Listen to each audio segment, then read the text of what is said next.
नमस्कार, आदाब दोस्तों पूरे देश में नागरिकता संशोधन कानून एनआरसी लागू करने को लेकर के एक और बड़ी खबर सामने आ रही है। आप सभी जानते होंगे कि नागरिकता संशोधन कानून एनआरसी लागू करने पर बीजेपी लगातार काम कर रही है, लेकिन कुछ दिनों से इस मामले को लेकर के बीजेपी खामोश थी।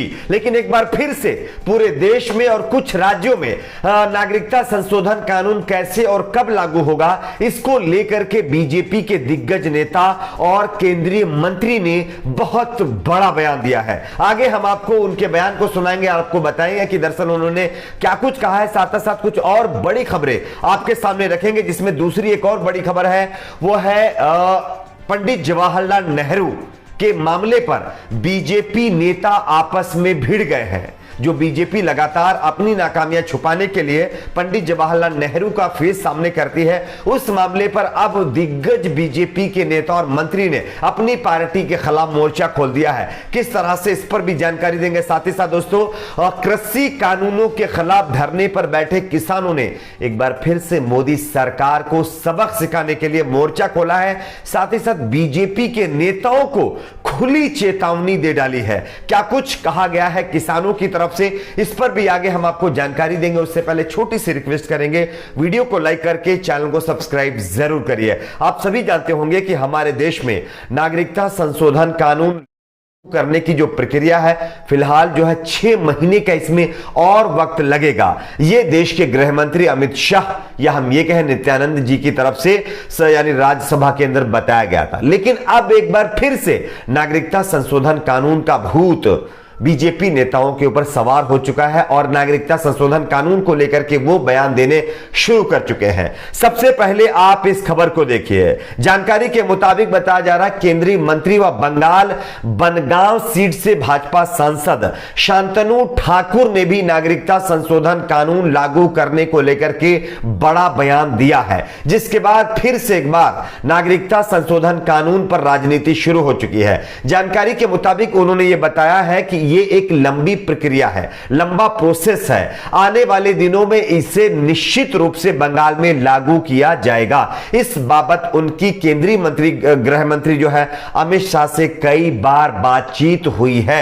शांतनु, जो मतुआ समुदाय का प्रतिनिधित्व करते हैं, ने आगे कहा है कि सीएए लागू करने के लिए नीति नियम तैयार किए जा रहे हैं। गौरतलब है कि बंगाल में मतुआ समुदाय का एक बड़ा वोट बैंक है। मतुआ लंबे समय से नागरिकता संशोधन की मांग करते चले आ रहे हैं। दूसरी तरफ बनगांव से तृणमूल कांग्रेस नेता शंकर दत्त ने कहा है कि भाजपा शुरू से ही मतुआ समुदाय को सीए लागू करने का झांसा देती चली आ रही है। वहीं तृणमूल कांग्रेस के वरिष्ठ नेता राज्य के मंत्री सौमित्र मुखर्जी पहले ही कह चुके हैं कि मतुआ को नागरिकता प्रदान करने की कोई जरूरत नहीं है, क्योंकि वो पहले से ही जो है देश के नागरिक हैं। लेकिन दूसरी तरफ बीजेपी के तरफ से जो है जबरदस्ती उनको नागरिकता देने की यानी होड़ लग गई है। तो कहीं ना कहीं पूरे देश में और खास करके पश्चिम बंगाल में चुनाव हारने के बाद बीजेपी ने एक बार फिर से पश्चिम बंगाल में नागरिकता संशोधन लागू करने की जो बात है वो दोहराई है। बीजेपी के नेता केंद्रीय मंत्री शांतनु ठाकुर ने साफ तौर पर कह दिया है कि हमारी गृह मंत्री अमित शाह से बातचीत हो चुकी है।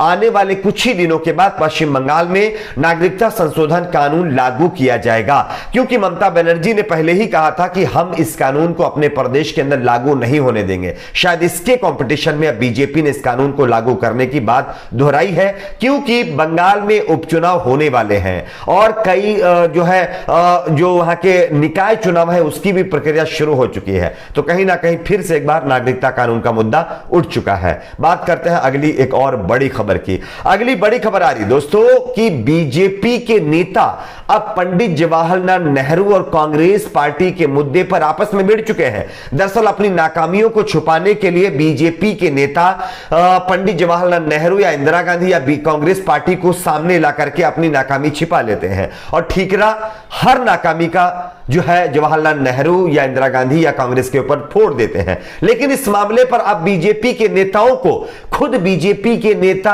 और केंद्रीय मंत्री ने आईना दिखाया है। आप इस खबर को भी देखिए। दरअसल दरअसल प्रधानमंत्री नरेंद्र मोदी के नेतृत्व वाली एनडीए सरकार में केंद्रीय मंत्री नितिन गडकरी ने देश के सबसे पहले प्रधानमंत्री व दिवंगत कांग्रेस नेता जवाहरलाल नेहरू को आदर्श राजनेता करार दे दिया है।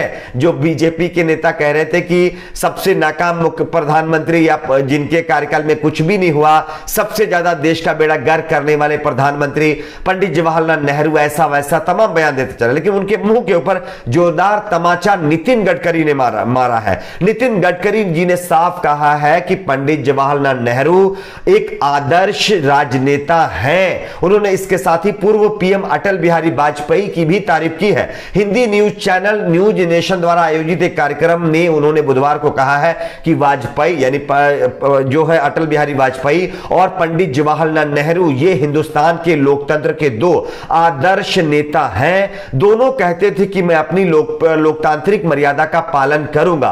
बकौल गडकरी, अटल जी की परंपरा हमारे लिए प्रेरणा है और पंडित जी का भी अपने देश के लोकतंत्र में अहम योगदान रहा है। जो लोग इसको भुलाते हैं उनको शायद उनके बारे में बेहतर तरीके से नहीं पता है। तो उन बीजेपी के नेताओं के ऊपर जोरदार तमाचा गडकरी जी ने मारा है, जिन्होंने लगातार पंडित जवाहरलाल नेहरू की प्रधानमंत्री या उनके कार्यकाल को लगातार निशाना बनाते हुए अपनी नाकामियों को छुपाने का काम किया है। आपकी अपने इस पर भी क्या राय है, नीचे कमेंट बॉक्स में जरूर बताइए। बात करते हैं अगली एक और बड़ी खबर की। आप सभी जानते होंगे मोदी सरकार के द्वारा बनाए गए 3 नए कृषि कानूनों के खिलाफ लगातार सड़कों के ऊपर किसान बैठे हुए हैं। किसानों की यह मांगे हैं कि जब तक इन तीनों काले कानूनों को वापस मोदी सरकार नहीं ले लेती तब तक हम सड़कों से नहीं हटेंगे, चाहे ये प्रोटेस्ट हमारा 2024 तक ही क्यों ना चले।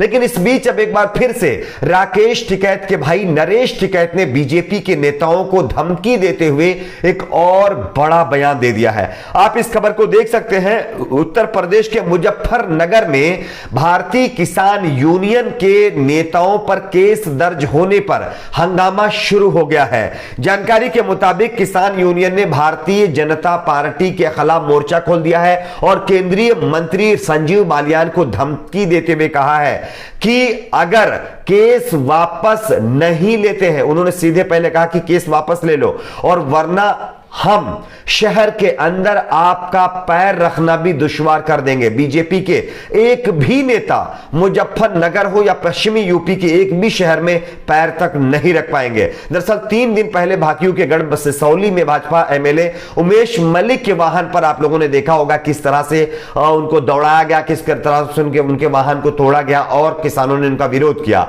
इसी के चलते उनके ऊपर केस दर्ज किए गए थे और इसी केस के मामले पर अब फिर से एक बार जो है किसानों ने बीजेपी को धमकी दी है, बीजेपी नेताओं को धमकी दी है, अगर हमारे केस आप वापस नहीं लेते हैं तो एक भी नेता का गांव के अंदर पैर रखना भी मुश्किल हो जाएगा। खैर, आप इस पर क्या राय रखते हैं नीचे कमेंट बॉक्स में जरूर बताइए। वीडियो को लाइक शेयर, चैनल को सब्सक्राइब जरूर करें।